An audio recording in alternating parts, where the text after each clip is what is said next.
Howdy fellow zombie slayers, and welcome back to the official YouTube channel of Call of Duty Zombies forums.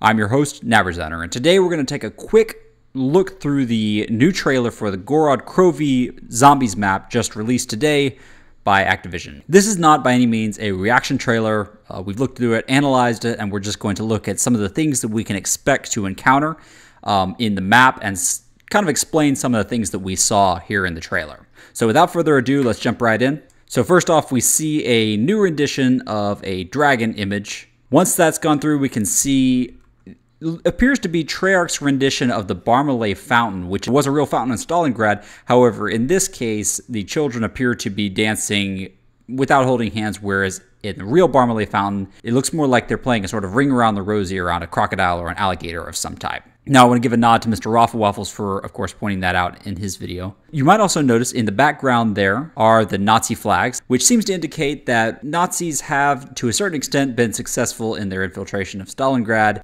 and also want to just reinforce the idea that this is an alternate version of World War II, not an alternate version of World War I. So this is the Nazis that we're dealing with, and in this particular case, it's the Nazis versus the Soviet Russians. And real quick there, for just a moment, we see on the side of that trolley, Belinsky Square. Most interesting stuff right there. And this room here, we were teased with an image from Treyarch yesterday. That would be, to be exact, Monday the 28th of June, as of this video. What we didn't see at the time is that the machine in the center is an actual Group 935 invention. The 935 logo is there on the left side of the globe. So whatever's going on here, 935 seems to have set up operations and is controlling a lot of the chaos in Stalingrad. Up in the right-hand side, the big screen there appears to be an overhead view of the map itself, specifically the city of Stalingrad, while on the left-hand side of the screen, there's what appears to be a blueprint. It's something that we're going to see later in the trailer.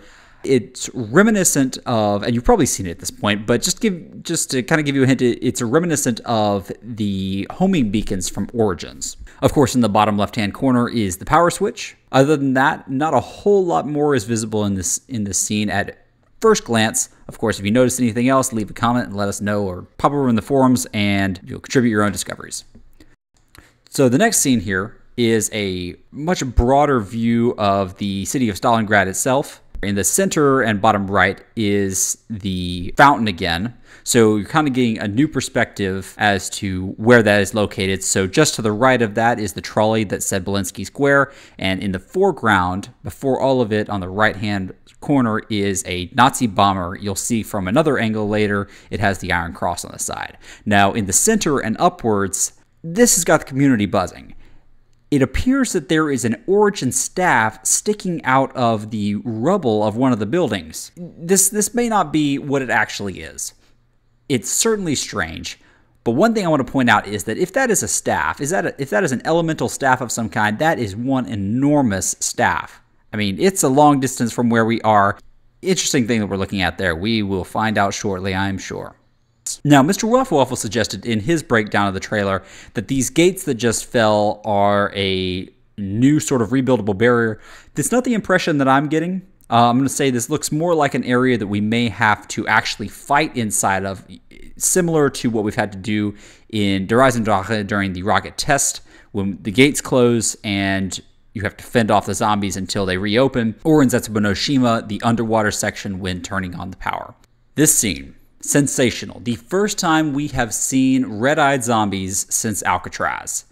The implications of this are enormous. I'll be honest, the first time I watched it, I just took it for granted that these were going to be yellow-eyed zombies and entirely missed it in my excitement. Now we're looking at what appears to be the return of a remote turret. We have not seen remote turrets appropriately since Ascension.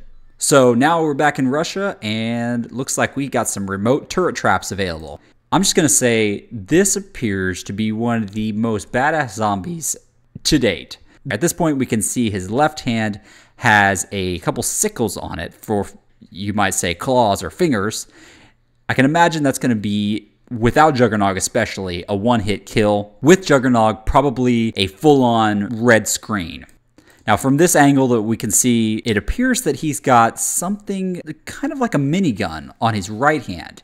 Further in the trailer, we'll see that he actually fires something like a directed energy beam out of it. Whether it has multifunction, we'll eventually find out, I'm sure. In the foreground, we can see the magnificent return of the MG42, it would appear. At least this is a heavy-mounted machine gun, without a doubt. Now from this angle, we get a view of the location of the quick revive machine. We'll get an opportunity to see where this is located in relation to other things that we are already familiar with in a moment. Here's our dramatic title scene. In the background, we can see the fallen Soviet giant, and we can tell this by the star on its chest.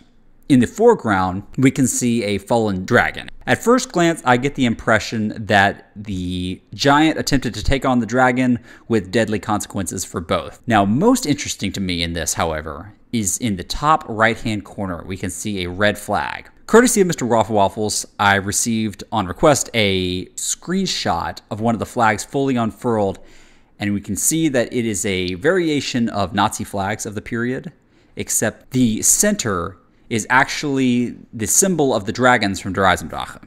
Check this guy out. The only times that we have really seen a zombie with blue eyes of this shade and of this general sort of ethereal look have been instances in which it's Keeper related. Back in Origins, we had the Keepers who defended the generators, and they had eyes similar to this with a bright, shining blue glow.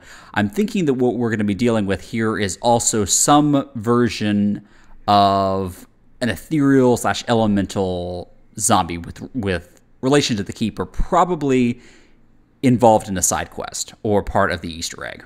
Of course, our gumballs are returning, and we inch ever closer, based on Blundell's statement, to finding out what Dr. Monty's role in the story is and what his grand scheme is.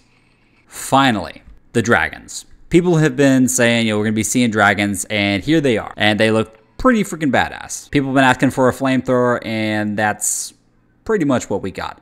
But you can also see in this scene what I mentioned earlier, more of a perspective as to the location of Quick Revive. We're looking about from where the trolley that said Belensky Square is located. You can see the fountain there on the left side. In the far background, the Quick Revive machine and the downed Nazi bomber. Here's our boss zombie. It appears he's about to unleash a beam of some kind, and you might notice there on his helmet is a star, and of course it's a dead giveaway with the sickles. It appears he is some sort of Soviet rendition of the Panzer Soldat. Now, what is this? This looks like something straight out of Fallout. This is looking like some sort of radio-controlled / energy-fueled drone of some kind, definitely created by 935 based on the logo on the side. We can assume it's going to have mechanics similar to the parasites from Shadows of Evil, with an attack that appears as a directed energy beam. Now, in this scene, we get a glimpse at the upcoming shield, clearly dragon-themed. It has a burst of green energy, something or another, that can be fired from it. Now a quick look at the specialist weapon, which appears to be a cross between Ripper and Overdrive, yet like an overpowered punch with some sort of mechanical attachment on the player's arm, reminiscent of what we had in Origins with the 1-inch punch and so on and so forth. Now again, we see the classic traps. These electric traps have been around since Verrucht. You don't get more classic than this. Now this new trap resembles a massive trample steam, a lot of fun there. And now a quick look at the zombies' debut of the Shadow Claw dual-wield crossbows from multiplayer. This next scene appears to have a drill of some kind. I mentioned it earlier in the 935 room. It has a rotating center and electric currents that come out of it and seem to zap and absolutely destroy the zombies. So we might assume it's some kind of drill with a anti-sabotage system. And for a split second, we see Dempsey wielding what appears to be a new version of the ray gun, which is actually a Kimbo. We get a better look at not only the FAMAS, which will be returning, whoopity-doo, but also the ray gun, and to the community's shock and awe, the PPSH. People have been asking for this weapon to return definitely since Black Ops 1. It's about time. And as mentioned earlier, it looks like we are going to have the dragons on our side. In this case, the characters seem to be actually riding on the dragon from one side of the map to the other. I'm thinking it may be our primary transportation just based on what we've seen, as well as the dotted lines in the 935 room that seem to show routes of some sort. So that's about it at this point. I'll leave y'all with that. If you noticed anything that we did not point out, definitely leave a comment or jump over there to the forums and join the conversation. We look forward to hearing from you. Thanks for watching. This has been NaBrZHunter, signing off.